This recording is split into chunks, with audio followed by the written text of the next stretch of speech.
This is M2TV Extreme coming to you live from the Water Street Gastown Motorcycle Show and Shine. Stay tuned, we've got lots of bikes, lots of vendors, and lots of people to see.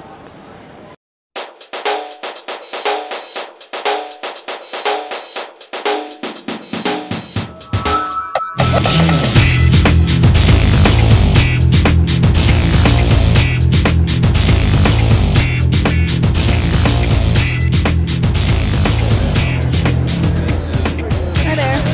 Can you tell us a little bit about the drag racing here? About the drag racing here, this bike? Yeah. It's a weekend chassis, 175 cubic inches. Does 220 miles an hour in 6.4 seconds. We're racing next weekend at Mission, and right now we're #1 in Canada in points. And the next weekend at Mission is a Canadian Series race, and then the finals are in Edmonton in September. So hopefully we can maintain both of those. And What's your team called? Damien Cowden Racing. And how long you guys been on Damien and I have been together for 5 years.